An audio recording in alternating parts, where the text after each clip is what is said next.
अध्याय 41। 7वें महीने में ऐसा हुआ कि इश्माइल, जो नतन्याह का पुत्र और एलीशामा का पोता और राजवंश का और राजा के प्रधान पुरुषों में से था, वो 10 जन संग लेकर मिस्पा में अहीकाम के पुत्र गदल्याह के पास आया। वहां मिस्पा में उन्होंने एक संग भोजन किया।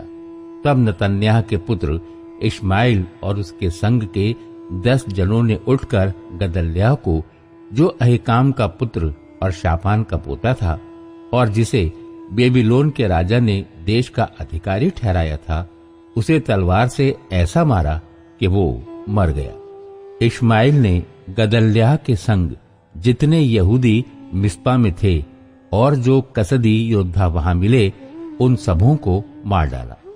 गदल्याह के मार डाले जाने के दूसरे दिन, जब कोई इसे न जानता था, तब शकेम और शोलो और शोमरोन से 80 पुरुष दाढ़ी मुड़ाए, वस्त्र फाड़े, शरीर चीरे हुए और हाथ में अन्न बलि और लोबान लिए हुए यहोवा के भवन में जाने को आते दिखाई दिए। तब नतन्याह का पुत्र इश्माइल उनसे मिलने को मिस्पा से निकला और रोता हुआ चला। जब वो उनसे मिला तब कहा, अहीकाम के पुत्र गदल्याह के पास चलो।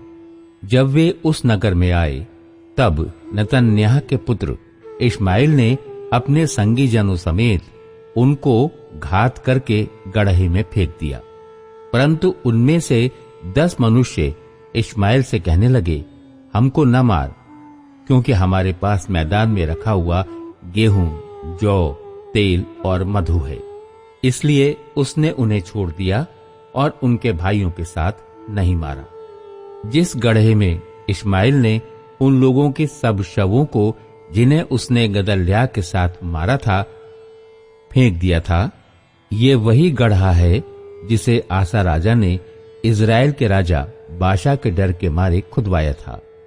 उसको नतन्याह के पुत्र इश्माइल ने मारे हुओं से भर दिया।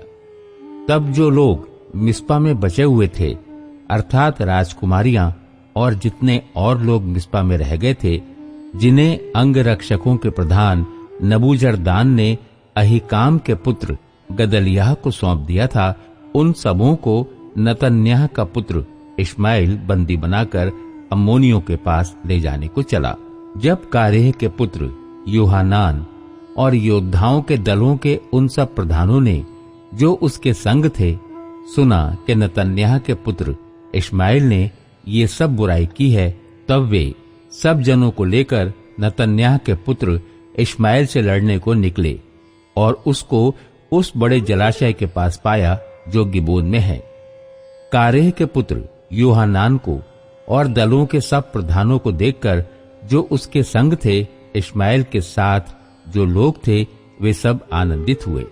जिन लोगों को इश्माइल मिस्पा से बंदी बनाकर लिए जा रहा था, वे पलटकर कारेह के पुत्र यूहानान के पास चले आए। परंतु नतन्याह का पुत्र इश्माइल 8 पुरुष समेत यूहानान के हाथ से बचकर अम्मोनियों के पास चला गया। तब प्रजा में से जितने बच गए थे, अर्थात जिन योद्धाओं, स्त्रियों, बाल बच्चों और खोजों को कारेह का पुत्र यूहानान अहीकाम के पुत्र गदल्याह के मिस्पा में मारे जाने के बाद नतन्याह के पुत्र इश्माइल के पास से छुड़ाकर गिबोन से वापस ले आया था, उनको वो अपने सब संगी दलों के प्रधानों समेत लेकर चल दिया। बेतलहम के निकट जो किमहाम की सराय है, उसमें वे इसलिए टिक गए कि मिस्र में जाएं, क्योंकि वे कसदियों से डरते थे। इसका कारण ये था कि अहीकाम का पुत्र गदल्याह, जिसे बेबीलोन के राजा ने देश का अधिकारी ठहराया था, उसे नतन्याह के पुत्र इश्माइल ने मार डाला था।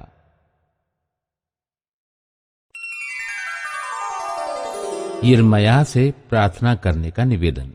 अध्याय 42।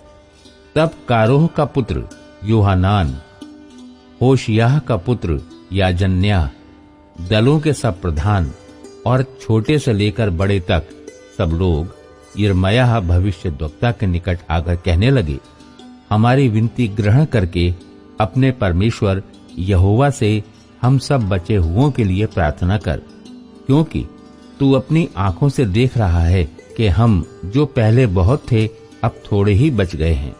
इसलिए प्रार्थना कर कि तेरा परमेश्वर यहोवा हमको बताए कि हम किस मार्ग से चलें और कौन सा काम करें। यिर्मयाह भविष्यद्वक्ता ने उनसे कहा, मैंने तुम्हारी सुनी है। देखो, मैं तुम्हारे वचनों के अनुसार तुम्हारे परमेश्वर यहोवा से प्रार्थना करूंगा, और जो उत्तर यहोवा तुम्हारे लिए देगा मैं तुमको बताऊंगा। मैं तुमसे कोई बात न छिपाऊंगा। तब उन्होंने यिर्मयाह से कहा, यदि तेरा परमेश्वर यहोवा तेरे द्वारा हमारे पास कोई वचन पहुंचाए और हम उसके अनुसार न करें, तो यहोवा हमारे बीच में सच्चा और विश्वास योग्य साक्षी ठहरे। चाहे वो भली बात हो चाहे बुरी, तो भी हम अपने परमेश्वर यहोवा की आज्ञा जिसके पास हम तुझे भेजते हैं मानेंगे, क्योंकि जब हम अपने परमेश्वर यहोवा की बात माने तब हमारा भला हो। यिर्मयाह की प्रार्थना का उत्तर। 10 दिन के बीतने पर यहोवा का वचन यिर्मयाह के पास पहुंचा। तब उसने कारेह के पुत्र यूहानान को, उसके साथ के दलों के प्रधानों को और छोटे से लेकर बड़े तक जितने लोग थे उन सबों को बुलाकर उनसे कहा, इज़राइल का परमेश्वर यहोवा जिसके पास तुमने मुझको इसलिए भेजा कि मैं तुम्हारी विनती उसके आगे कह सुनाऊं, वो यूं कहता है, यदि तुम इसी देश में रह जाओ तब तो मैं तुमको नष्ट नहीं करूंगा, वरन बनाए रखूंगा, और तुम्हें न उखाड़ूंगा, वरन रोपे रखूंगा, क्योंकि तुम्हारी जो हानि मैंने की है उससे मैं पछताता हूँ। तुम बेबीलोन के राजा से डरते हो, अतः उससे मत डरो, यहोवा की ये वाणी है। उससे मत डरो, क्योंकि मैं तुम्हारी रक्षा करने और तुमको उसके हाथ से बचाने के लिए तुम्हारे साथ हूँ। मैं तुम पर दया करूंगा कि वो भी तुम पर दया करके तुमको तुम्हारी भूमि पर फिर से बसा देगा। परंतु यदि तुम ये कहकर कि हम इस देश में न रहेंगे अपने परमेश्वर यहोवा की बात न मानो और कहो कि हम तो मिस्र देश जाकर वहीं रहेंगे, क्योंकि वहां न हम युद्ध देखेंगे, न नरसिंगे का शब्द सुनेंगे और न हमको भोजन की घटी होगी, तो हे बचे हुए यहूदियों, यहोवा का ये वचन सुनो। इज़राइल का परमेश्वर सेनाओं का यहोवा यूं कहता है, यदि तुम सचमुच मिस्र की ओर जाने का मुंह करो और वहां रहने के लिए जाओ, तो ऐसा होगा कि जिस तलवार से तुम डरते हो वही वहां मिस्र देश में तुमको जा लेगी, और जिस महंगी का भय तुम खाते हो वो मिस्र में तुम्हारा पीछा न छोड़ेगी, और वहीं तुम मरोगे। जितने मनुष्य मिस्र में रहने के लिए उसकी ओर मुंह करें, वे सब तलवार, महंगी और मरी से मरेंगे, और जो विपत्ति मैं उनके बीच डालूंगा उससे कोई बचा न रहेगा। इज़राइल का परमेश्वर सेनाओं का यहोवा यूं कहता है, जिस प्रकार से मेरा कोप और जलजलाहट यरूशलेम के निवासियों पर भड़क उठी थी, उसी प्रकार से यदि तुम मिस्र में जाओ तो मेरी जलजलाहट तुम्हारे ऊपर ऐसी भड़क उठेगी कि लोग चकित होंगे और तुम्हारी उपमा देकर शाप दिया करेंगे और तुम्हारी निंदा किया करेंगे। तुम इस स्थान को फिर न देखने पाओगे। हे बचे हुए यहूदियों, यहोवा ने तुम्हारे विषय में कहा है, मिस्र में मत जाओ। तुम निश्चय जानो कि मैंने आज तुमको चिताकर ये बात बता दी है, क्योंकि जब तुमने मुझको ये कहकर अपने परमेश्वर यहोवा के पास भेज दिया, हमारे निमित्त हमारे परमेश्वर यहोवा से प्रार्थना कर, और जो कुछ हमारा परमेश्वर यहोवा कहे उसी के अनुसार हमको बता और हम वैसा ही करेंगे, तब तुम जानबूझ के अपने ही को धोखा देते थे।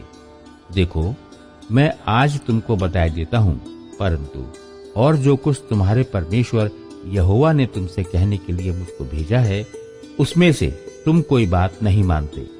अब तुम निश्चय जानो कि जिस स्थान में तुम परदेशी होकर रहने की इच्छा करते हो, उसमें तुम तलवार, महंगी और मरी से मर जाओगे।